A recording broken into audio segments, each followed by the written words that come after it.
Muy bien, vamos a dar inicio entonces al tiempo de estudio bíblico, escuela dominical. Vayan por favor al libro de Malaquías capítulo 3. Malaquías capítulo 3. En la serie Texto Fuera de Contexto, recuerden que estamos en la serie basada en un libro llamado de esta manera, ¿ok? El libro es Textos Fuera de Contexto. En el día de hoy vamos a finalizar el último capítulo que aborda el libro, es decir, el último estudio que aborda el libro. Sin embargo, esta serie la vamos a continuar con otros versículos, ¿ok? Vamos a continuar esta serie abordando otros textos que, aunque no aparezcan en el libro, textos fuera de contexto, vamos a seguir haciéndolo a manera de estudiar bien el significado de los versículos de la Biblia. Nos ubicamos entonces en Malaquías capítulo 3, versículo 10. Este es uno de los versículos más mal usados en el contexto evangélico. Malaquías capítulo 3, voy a leer versículos 10 y 11. Dice la palabra de Dios.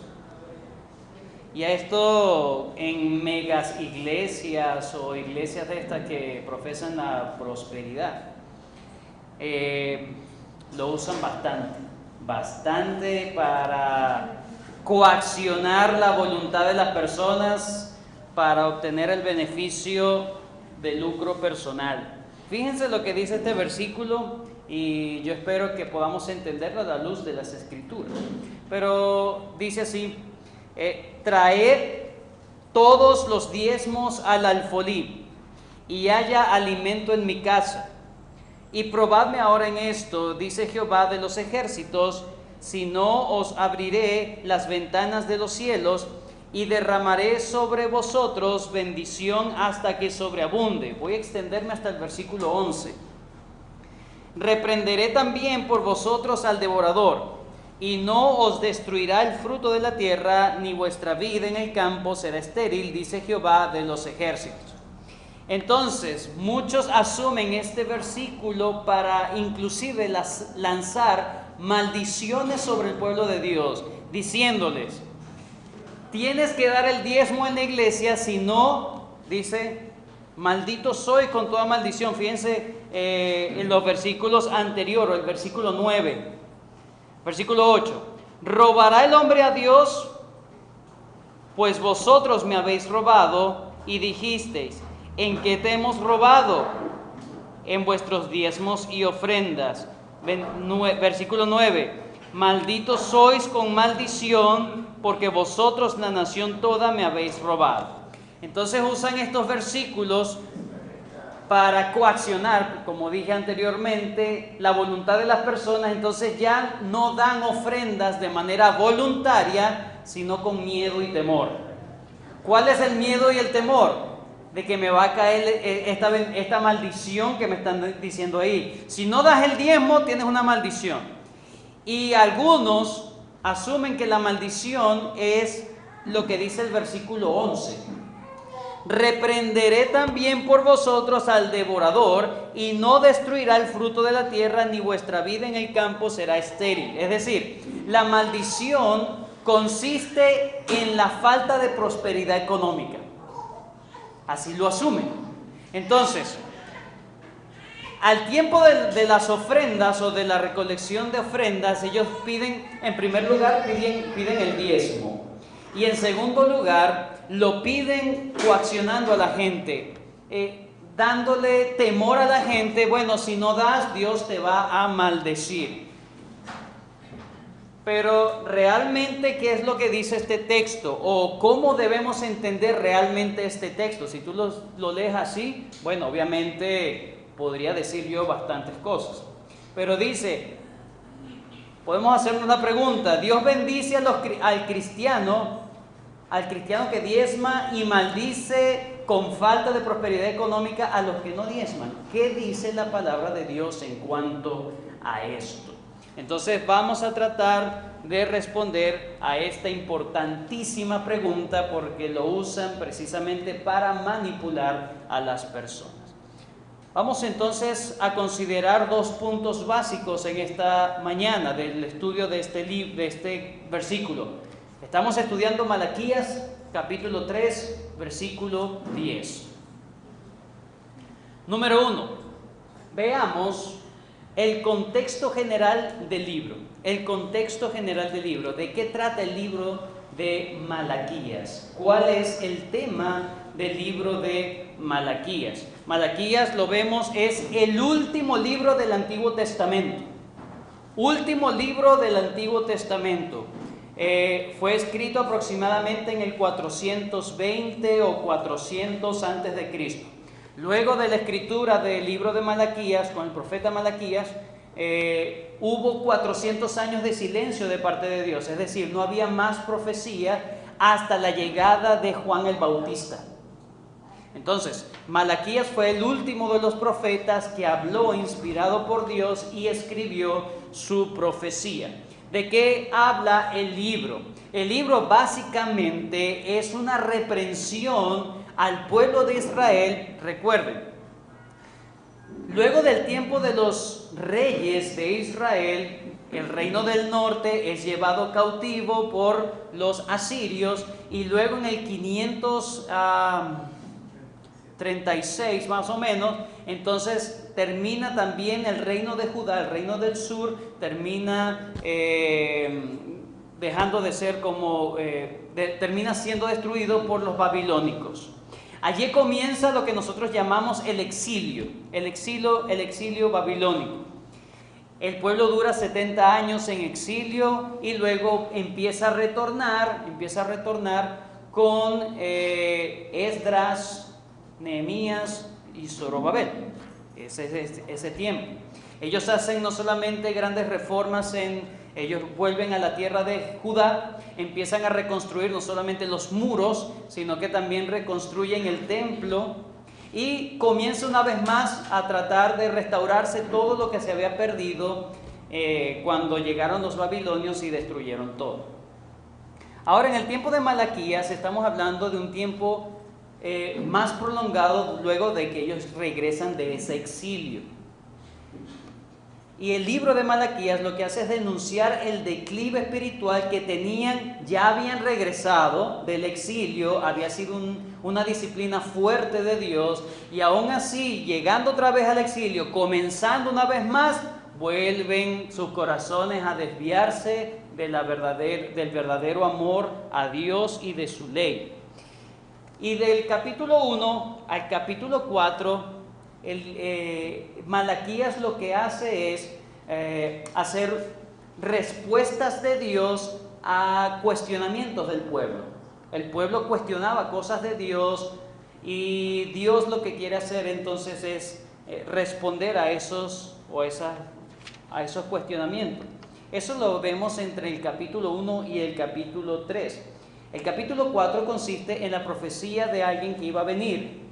Capítulo 4, está corto, solamente lo voy a leer para que entendamos.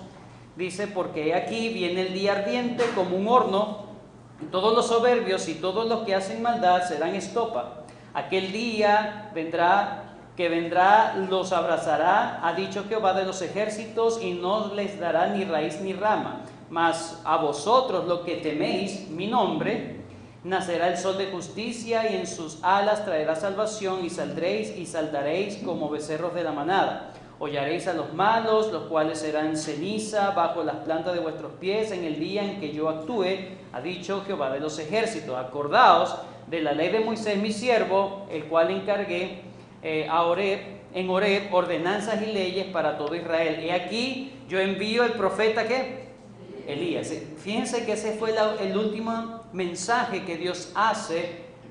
Luego dura 400 años en silencio, y luego llega Juan el Bautista. Juan el Bautista dice que él era ese Elías que había sido anunciado aquí. Dice: antes de que venga el día de Jehová grande y terrible, él hará volver el corazón de los padres hacia los hijos, el corazón de los hijos hacia los padres, no sea que yo venga y hiera la tierra con maldición. Entonces se está aquí anunciando a Juan el Bautista. Esa es entonces la última profecía. En eso radica el capítulo 4. Pero los primeros 3 capítulos es que nosotros nos demos cuenta del estado de deterioro espiritual que tenía el pueblo de Israel después de la gran disciplina del exilio. Aparentemente no habían aprendido que sus corazones los estaban llevando a hacer las mismas cosas por las cuales fueron exiliados. Entonces, capítulo 1 al 3, respuestas de Jehová a las actitudes insolentes de Israel. Vamos a verlo rápidamente. Número 1, capítulo 1, versículo 2, ellos cuestionaban que Dios los amara. Versículo 2, yo os he amado, dice Jehová, y dijisteis, ¿en qué nos amaste? Recuerdan que ellos acaban de llegar del exilio. Bueno, no es que acaban de llegar, ya tenían un tiempo, pero habían sido exiliados. Y ellos se estaban cuestionando, pero ¿cómo que Dios me ama y me disciplina? Ellos no entendían el significado de eso. Pero dicen, y dijisteis, ¿en qué nos amasteis? Y Dios está diciendo, no era Esaú hermano de Jacob, dice Jehová, y amé a Jacob.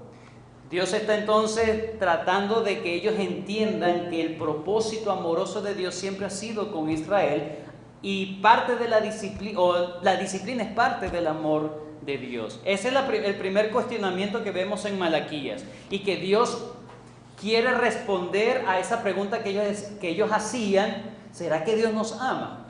¿Por qué nos pasan estas cosas? Lo segundo que vemos es que ellos menospreciaban a Dios en la forma en cómo adoraban. Menospreciaban a Dios en la forma como adoraban. Esa es la segunda denuncia de Dios para señalarle su declive espiritual. Versículo 6 y 7 del capítulo 1. El hijo honra al padre y el siervo a su señor. Sí, pues, soy yo padre, ¿dónde está mi honra?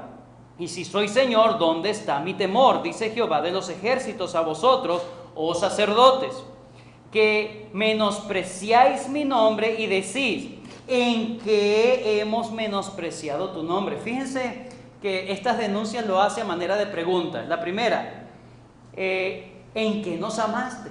La segunda denuncia, ¿en qué hemos menospreciado tu nombre? Versículo 7 es la respuesta. En que ofrecéis sobre mi altar pan inmundo, y dijiste, ¿en qué te hemos deshonrado? Bueno, pero si te ofrecemos pan inmundo, ¿qué importa? O sea, me están menospreciando, está diciendo el Señor. Y ustedes dicen, ¿pero en qué te estamos menospreciando? Si ustedes están diciendo, me están dando es pan inmundo, y ustedes mismos están diciendo, ¿en qué te hemos deshonrado? Eso es una deshonra, para darte pan inmundo. Imagínense el grado de pudrición que tenían en sus mentes. No entendían. Dice, en que pensáis que la mesa de Jehová es despreciable. La manera en cómo ellos venían al altar y venían a adorar a Dios, lo que estaban haciendo es demostrar menosprecio a las cosas de Dios. Primera denuncia, cuestionaban el amor de Dios. Número 2, o la segunda denuncia de este libro, menospreciaban a Dios en la manera en cómo venían a adorarle. La tercera denuncia, la palabra de Dios dice que ellos cansaron a Dios. ¿Cómo lo cansaron? En su forma de vivir injustamente. Capítulo 2, versículo 17. Habéis hecho cansar a Jehová con vuestras palabras y decís, ¿en qué le hemos cansado? Primera pregunta, lo vimos, ¿en qué nos amaste? Segunda pregunta, ¿en qué hemos menospreciado tu nombre?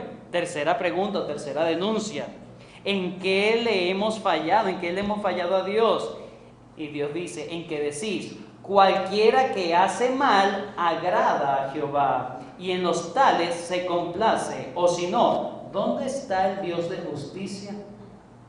Es decir, si Dios es tan justo, ¿por qué no hace nada para corregir las injusticias del pueblo? Entonces cuestionaban y cansaban a Dios porque ellos decían, bueno, pero si Dios no nos reprende, Dios no nos hace nada, entonces vamos a seguir andando de manera injusta. Esa es la tercera amonestación, la tercera denuncia de Dios en la forma tan mala que estaban viviendo. La tercera es la que nos compete a nosotros. Dice que rechazaban el llamado de Dios de arrepentirse por descuidar un deber nacional. Un deber nacional. Malaquías 2:7 dice: desde los días de vuestros padres os habéis apartado de mis leyes. Nota, 3:7, sí. 3:7. Desde los días de vuestros padres os habéis apartado de mis leyes. Eso es importante subrayarlo porque ese es el contexto de lo que Dios está pidiendo. Es según la ley, según las leyes. Y no las guardasteis. Volveos a mí y yo me volveré a vosotros. Está pidiendo arrepentimiento. Ha dicho Jehová de los ejércitos, mas dijiste, ¿en qué hemos de volvernos? La gente rechazaba el llamado de Dios a volverse, a arrepentirse. ¿Y de qué nos vamos a arrepentir? ¿De qué nos vamos a arrepentir? Versículo 8, ¿robará el hombre a Dios? Pues vosotros me habéis robado. Y dijiste, ¿en qué te hemos robado? En vuestros diezmos y ofrendas.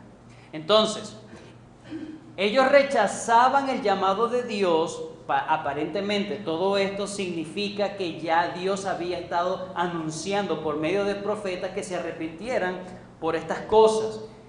Y la respuesta de ellos, ¿pero en qué te hemos fallado? Arrepiéntase. ¿En qué nos vamos a arrepentir, Dios? Yo no entiendo. Se hacían los locos. Y el Señor le dice, ¿tú sabes en qué me has fallado? ¿O en qué me has robado? En que no me has dado los diezmos y ofrenda. Nota, el versículo 7 nos ayuda a entender el contexto de los diezmos y ofrendas que dicen allí. Según la ley. Ustedes se olvidaron de mi ley. ¿Cómo sabe Dios o cómo saben ellos que se olvidaron de su ley? Porque no estaban cumpliendo su deber nacional de los diezmos y las ofrendas.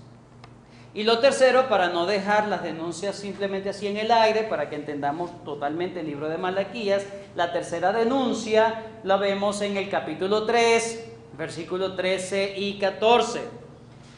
Vuestras palabras contra mí han sido violentas, dice Jehová, y dijiste, que hemos hablado contra ti. ¿Qué hemos hablado contra ti? Versículo 14, habéis dicho, por demás es servir a Dios. ¿Qué aprovechará o qué aprovecha que guardemos su ley y que andemos afligidos en presencia de Jehová de los ejércitos? ¿De qué aprovecha que yo venga y haga lo que a Dios le agrada? ¿De qué me va a aprovechar? Esa era, Dios entonces estaba denunciando la murmuración que tenían en contra de Dios. Murmuraban contra Dios, cuestionando de qué provecho les servía andar en la ley de Dios. ¿De qué les servía eso a ellos? Ese es el contexto general del libro entonces de Malaquías. Como dice Jack Scott, él dice, por el contexto del mensaje de Malaquías, es evidente que desde las reformas de Esdras y Nehemías, a mediados del siglo V o V antes de Cristo, los judíos se habían deteriorado espiritualmente una vez más. Esto refleja en especial en las preguntas que Dios responde tan pacientemente en el libro. Cuando usted lee el libro de Esdras, sobre todo el libro de Nehemías, se da cuenta que aquellos pecados que estaban haciendo apenas habían llegado del exilio, son los mismos que se repiten en este libro de Malaquías años después. Es decir, el declive espiritual iba empeorando en este pueblo. Entonces, el asunto de Malaquías es denunciar su falta de compromiso, su falta de lealtad a la ley de Dios. Básicamente es eso. Ahora, el texto que nos que nos convoca para estudiar es Malaquías 3:10 y está en ese contexto de una denuncia de Dios de que ellos han dejado de hacer algo que debían hacer. Ya yo di un gran tip, digámoslo de esa manera, para que podamos entender el asunto de los diezmos. Entonces, ellos habían rechazado el llamado de Dios a arrepentirse por el descuido de su deber. ¿Cuál era su deber? Ellos debían dar el diezmo. Ellos debían dar el diezmo. La pregunta es, ¿qué es el diezmo? ¿Qué es el diezmo? Necesitamos ver la ley de Dios para entender lo que es verdaderamente el diezmo. Vayan conmigo a estas tres citas para que podamos entender el asunto del diezmo. Levítico. Eso para que es importante porque muchos dicen, es que los pastores se agarran el diezmo. Te compraste eso por los diezmos. ¿Qué es realmente el diezmo? Cuando entendamos realmente qué es el diezmo, podemos nosotros entonces aplicarlo a la situación actual si está haciendo las cosas correctas o no. Esa es otra cosa. Levítico 27. Levítico 27, capítulo 30. Capítulo 27, versículo 30. Levítico. Esta es la primera vez que se menciona la palabra diezmo en la ley de Dios. ¿Ok? La primera que se menciona en la ley de Dios la palabra diezmo. Dice, versículo 30. Y el diezmo de la tierra, así de la simiente de la tierra como del fruto de los árboles, de Jehová es cosa dedicada a Jehová. Y si alguno quisiere rescatar algo del diezmo, añadirá la quinta parte de su precio por ello. Y todo diezmo de vacas o de ovejas, de todo lo que pasa bajo la vara, el diezmo será consagrado a Jehová. No mirarás si es bueno o malo, ni lo cambiará, y si lo cambiare, tanto él como el que se dio en cambio serán cosas sagradas, no podrán ser rescatados. Estos son los mandamientos que ordenó Jehová a Moisés para los hijos de Israel en el monte Sinaí. Ese es el último versículo de Levítico. Entonces, el diezmo era un asunto de una cosa consagrada a Dios, le pertenecía a Dios por derecho. Pero la pregunta es, ¿a quién se lo manda Dios? Son los mandamientos que Jehová ordenó para los hijos de Israel. Está claro, fue instituido para Israel. Voy a decir algunas cosas también. Algunos asumen de que el diezmo hoy en día se tiene que dar porque Abraham, antes de la ley de Moisés, dio los diezmos. Pero hay dos cosas. Número uno, cuando Abraham le da los diezmos a Melquisedec, no dice que siempre semanalmente le daba los diezmos a Melquisedec. En primer lugar, no siempre le daba los diezmos. Y en segundo lugar, según la ley de Moisés y lo que Abraham le entregó a Melquisedec como diezmo, no corresponde una con otra. ¿Okay? Cuando leemos detenidamente qué fue lo que le dio Abraham a Melquisedec, y cuando tú lo comparas con lo que Dios pedía en la ley de Moisés, te das cuenta que no hizo lo mismo. ¿Okay? Entonces, sí había aparentemente antes de la ley de Moisés un asunto de entregar a Dios ofrendas, en este caso diezmo, o reconocer a alguien que servía a Dios dando diezmo, es decir, 10% de lo que tenía. Pero lo que vemos acá que Dios le pide en el libro de Malaquías tiene que ver con lo que se instituyó en la ley. Con lo que se instituyó en la ley. Y es lo que hemos leído. De todo que se da en el diezmo. ¿Y el diezmo de qué? De la tierra.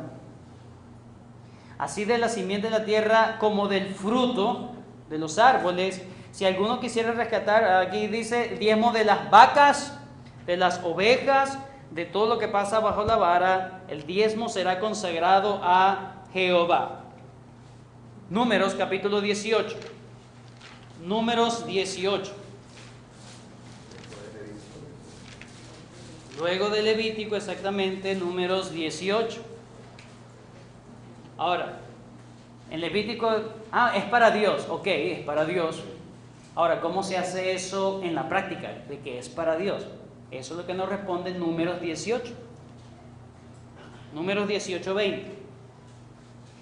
Y Jehová dijo a Aarón: de la tierra de ellos no tendrás heredad, ni entre ellos tendrás parte. Yo soy tu parte y tu heredad en medio de los hijos de Israel. Y aquí yo he dado a los hijos de Leví todos, ¿qué? ¿De quién eran los diezmos? De Dios. Ahora Dios está diciendo, eso, yo como soy el rey de Israel realmente, yo se lo estoy entregando a los hijos de Leví, porque ellos no van a tener tierra o heredad para la cosecha y la siembra, para su mantenimiento, sino que yo los voy a mantener. ¿Cómo yo los voy a mantener? Bueno, los diezmos que yo he pedido se los van a entregar a la tribu de Leví. He aquí yo he dado a los hijos de Leví todos los diezmos en Israel por heredad, por su ministerio, por cuanto ellos sirven en el ministerio del tabernáculo de reunión. Versículo 24. Porque, eso es importante, la razón. Porque a los levitas os he dado por heredad los diezmos de los hijos de Israel, que ofrecerán a Jehová en ofrenda. Por lo que les he dicho, entre los hijos de Israel no poseerán heredad. Hasta el 27. Y habló Jehová a Moisés diciendo: así hablarás a los levitas y les dirás: cuando toméis de los hijos de Israel los diezmos que os he dado de ellos por vuestra heredad, vosotros presentaréis de ellos en ofrenda mecida a Jehová el diezmo de los diezmos. Es decir, ellos iban a ser beneficiados de los diezmos de todo Israel, ¿verdad? Pero ellos también tenían que ofrendar a Dios el diezmo de los diezmos que habían tenido. 27. Y se os contará vuestra ofrenda como grano de la era y como producto del lagar. ¿Qué era el diezmo? Versículo 27 nos lo dice. No tiene que ver con dinero. 27. Se os contará como ofrenda como grano de la era y como producto de lagar. ¿Qué eran los diezmos? Era la producción agrícola de Israel. Y una porción de la producción agrícola se debía dar a los levitas. Ese era el diezmo. Deuteronomio 14.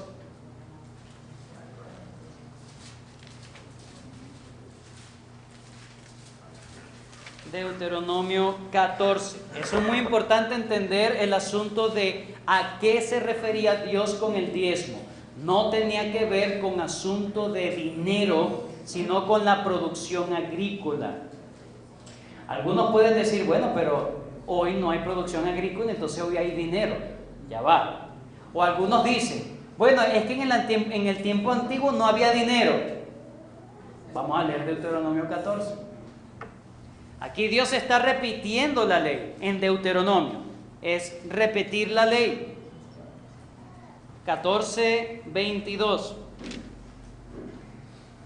Vamos a leerlo completo porque dice la ley del diezmo, ¿cierto? Vamos a ver. Indefectiblemente diezmarás todo el producto del grano que rindiere tu campo cada año. Y comerás delante de Jehová tu Dios en el lugar que Él escogiere para poner allí su nombre. Y el diezmo de tu grano, de tu vino y de tu aceite, y las primicias de tus manadas y de tus ganados, para que aprendas a temer a Jehová tu Dios todos los días. Si leemos bien, está diciendo, vas a dar el diezmo. ¿Cómo lo vas a dar? Te lo vas a comer donde Dios te diga que lo vas a comer o lo vas a disfrutar. ¿Sí? Ya no es solamente al levita. Había una fiesta nacional donde ellos también debían comer de ese diezmo, de eso que habían producido. Versículo 24. Recuerden que Dios iba a fijar el lugar donde ellos iban a celebrar eso. Versículo 24. Y si el camino fuere tan largo que no puedas llevarlo, ¿qué? El producto agrícola. Por estar lejos de ti el lugar que Jehová tu Dios hubiera escogido para poner en él su nombre, cuando Jehová tu Dios te bendijere, entonces, ¿qué dice? Lo venderás y guardarás, ¿qué? El dinero.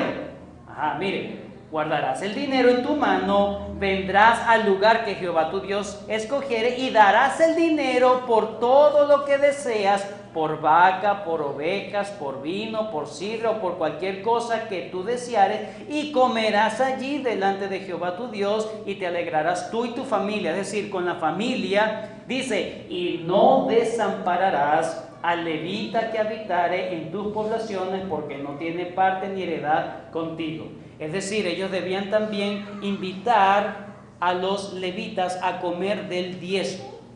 A los levitas a comer del diezmo. Seguimos. Al fin de cada 3 años sacarás todo el diezmo de tus productos de aquel año y lo guardarás en tus ciudades, y vendrá el levita que no tiene parte ni heredad contigo, y el extranjero. Cada 3 años los extranjeros también iban a disfrutar de los diezmos. El huérfano y la viuda que hubiera en tus poblaciones, y comerán y serán saciados, para que Jehová tu Dios te bendiga en toda obra que tus manos hicieran. Entonces, el Señor dijo que se debía hacer allá. Yo estoy muy lejos. Entonces, como Jehová quiere que yo vaya hasta allá y tenga esa fiesta, esa comunión, ¿verdad? Con los diezmos, que, bueno, con el porcentaje, pues, que el Señor me pide que yo le rinda, entonces yo voy a vender todo esto, y con ese dinero, cuando yo llegue a aquel sitio, yo lo voy a cambiar por los productos también, para participar de esa comida, ese banquete. Entonces, no es que no existía dinero en ese tiempo, sí existía ya. Pero el asunto del diezmo es un asunto más agrícola que monetario. Entonces, vamos a Malaquías 3:10. Malaquías 3:10.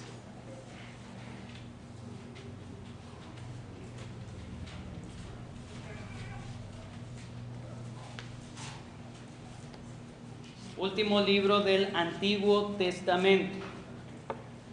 Vamos a considerar algunas frases y algunas palabras claves para entender completamente esto. Palabras y frases. Dice, traed todos los diezmos, en plural. Porque no dice traed el diezmo, porque debe ser de cada producto que tú hagas. El porcentaje de cada cosecha. Si es de manzana, 10 de manzana. Si es de mango, 10 de mango. Si es oveja, 10% de las ovejas. Si es de cada cosa que tú produzcas. Por eso es que dice todos los diezmos. No es de una sola cosa. Bueno, coseché mandarinas, bueno, le voy a dar de las manzanas. O de todo, el 10% de todo. No, 10% de cada uno. Eso quiere decir que era más del 10% el total de los diezmos. Traed todos los diezmos, es decir, de todos los productos producidos. Número 1, alfolí. Traed todos los diezmos al alfolí. ¿Qué es el alfolí? La palabra hebrea, alfolí, en hebreo es otzar. Otzar significa tesoro. Traed todos los diezmos al tesoro. Es decir, a un lugar, al tesoro de la casa de Dios, al tesoro nacional, al tesoro de Israel. También alfolí se puede decir o se traduce como granero o depósito. depósito. ¿Cómo? Como un galpón, exactamente. Hay algunos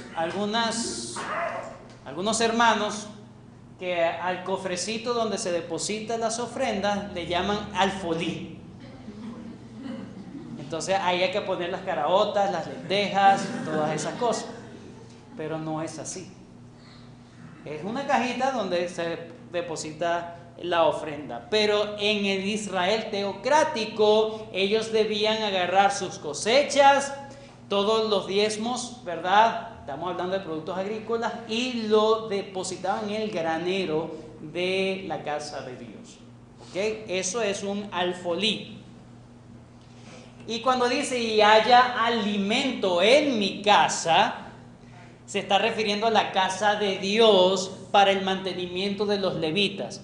Israel estaba descuidando a los levitas y ellos tenían que ponerse a trabajar o inclusive buscar esclavizarse en algunos momentos porque no tenían mantenimiento, no tenían cómo hacer. Entonces el pueblo estaba deshonrando a Dios, no otorgando primeramente lo que a Dios le correspondía, y ellos estaban pasando hambre, los levitas. Entonces por eso dice haya alimento, no dice haya mucho dinero, haya alimento en mi casa. Estamos refiriendo al mantenimiento de los levitas, Fíjense esto.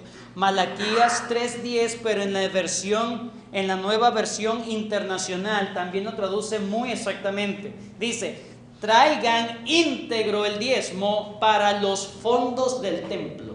Y está bien traducido. Muchos, ¿qué significa el foli? Bueno, realmente eso, el fondo del templo o el depósito del templo. ¿Ok? Y así habrá alimento en mi casa. Pruébenme en esto, dice el Señor Todopoderoso, y vean si no abro las compuertas del cielo y derramo sobre ustedes bendición hasta que sobreabunde. Versículo 11. Reprenderé también por vosotros al devorador, y no os destruirá el fruto de la tierra, ni vuestra vida en el campo será estéril, dice Jehová de los ejércitos. ¿Por qué dice eso? Porque como ellos no estaban cumpliendo, voy a redundar allí, cumplidamente la ley de Dios, entonces Dios estaba mandándoles una maldición que ya en Deuteronomio 28 se los había dicho. Vamos ahí. Esto corresponde a la maldición anunciada en Deuteronomio 28. No era una maldición que Dios se le antojó en algún momento decir contra su pueblo. No, ya Él lo había advertido. Deuteronomio 28.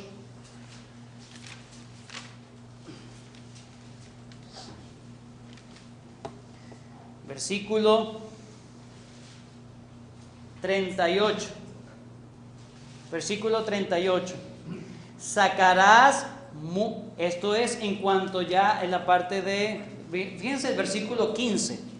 Pero acontecerá, 28:15, pero acontecerá si no oyeres la voz de Jehová tu Dios para procurar cumplir todos sus mandamientos y sus estatutos que yo te intimo hoy, que vendrán sobre ti todas estas maldiciones y te alcanzarán. Entonces empieza a decir cuáles son las cosas que le iban a venir por no guardar cumplidamente la ley de Dios. Y el versículo 38 dice, sacarás mucha semilla al campo y recogerás poco, porque ¿qué dice? La langosta lo consumirá. La langosta lo consumirá. Versículo 42. Toda tu arboleda y el fruto de tu tierra serán consumidos por la langosta. Cuando habla de devorador, no está hablando del diablo. En Malaquías 3:11, cuando dice, quitaré al devorador, no se está refiriendo al diablo, se está refiriendo a un tipo de langosta que se comían los productos o las cosechas que ellos tenían. Entonces, ellos decían, pero es que Dios no nos ama. Recuerden, estaban diciendo, Dios no nos ama. Bueno, sí los amo, pero ustedes no están guardando mi ley, ustedes estaban en un pacto conmigo. Y lo que le está pasando es parte de la maldición por no estar cumpliendo la ley de Dios, por la desobediencia del pueblo. Entonces Dios estaba siendo fiel a su palabra. Les prometió que si no cumplían su ley, Él le iba a mandar tales situaciones, entre ellas las langostas que se iban a comer sus productos. Y eso es lo que estaban viviendo ahí en Malaquías. Entonces Dios dice: arrepiéntanse y comiencen a hacer lo que por ley les es obligado a hacer, su deber. Háganlo, prueben que yo voy a ser fiel a lo que yo les prometí. Ustedes se van a dar cuenta que yo voy a cumplir las bendiciones, porque ustedes están cumpliendo correctamente la ley. Les voy a cumplir entonces las bendiciones. Voy a abrir las compuertas de los cielos, voy a apartar al devorador y ustedes van a tener prosperidad en ese sentido.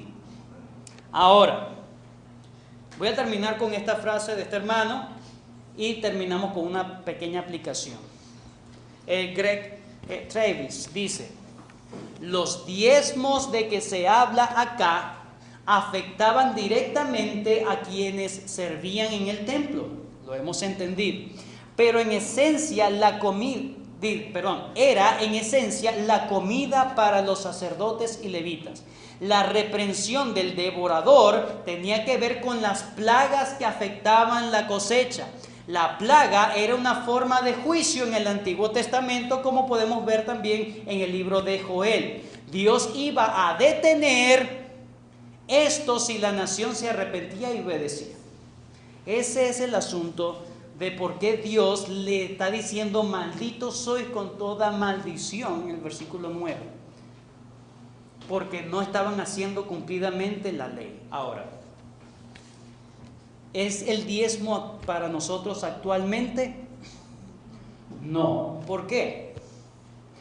Porque eso era parte de la legislación de Israel. Era parte de lo que Israel como nación tenía en sus leyes. Dios se las había impuesto. En el Nuevo Testamento no encontramos ninguna referencia a la iglesia a que dé el diezmo. No encontramos ni una sola referencia. Por lo tanto, lo que sí encontramos es la ofrenda. Pero en el sentido de los diezmos, personas que hoy en día estén lanzándole maldiciones a la gente: den el diezmo porque si no nos van a caer una maldición, es un mentiroso, un charlatán. Es un mentiroso. Él quiere simplemente estar allí por su estómago, para llenar su estómago. Está allí realmente por lucro. Está allí para sacarle el dinero a las personas. Es un mentiroso. El diezmo no está instituido para la iglesia en el Nuevo Testamento. No hay ninguna referencia, no hay ningún ordenanza en cuanto a eso. Entonces, lo que sí nos habla es en cuanto a la ofrenda. Entonces, que el Señor nos ayude a que podamos ver esto según el contexto en que estaba en ese momento. ¿Qué aplicación sí sería bueno para nosotros en cuanto a enseñanza? Nosotros estamos en un pacto con Dios, el nuevo pacto. Quien permanece en el nuevo pacto en Cristo Jesús tiene todas las bendiciones espirituales.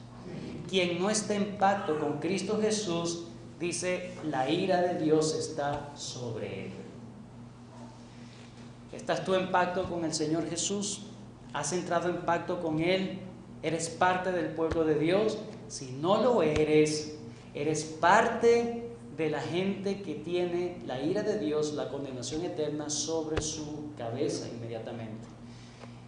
Solamente en Cristo hay salvación. Lo que estaba viviendo Israel en ese tiempo teocrático era que no cumplían las leyes de Dios, no la podían cumplir de hecho. Pero el que está en Cristo ha cumplido todo. Cristo lo cumplió por mí. Ese es el Evangelio. Un mensaje de que Cristo hizo todo lo que yo no podía hacer. Y murió la muerte que yo jamás podía sufrir para satisfacer la ira divina. Cristo es el Salvador. Oremos. Gracias, Señor, por bendecirnos, gracias porque podemos entender este versículo a la luz realmente de tu palabra. Ciertamente, Señor, tú demandas obediencia a tus leyes, pero gracias porque en Cristo Jesús nos has contado ya como justos, no porque lo seamos, sino porque, como dice tu palabra, Señor, en Cristo Jesús nos has justificado. Justificado pues por la fe tenemos paz para con Dios. Ahora, Señor, lo que nos toca hacer es vivir una vida que te agrade según la ley moral, esos 10 mandamientos. Ya no esas leyes del reino teocrático de Israel, sino esa ley universal que se codifica en los 10 mandamientos. Ayúdanos a andar, no porque los 10 mandamientos nos salven, sino porque es la guía ahora para saber que te estamos agradando. Ayúdanos y te damos gracias. Bendícenos en el nombre de Cristo Jesús. Amén.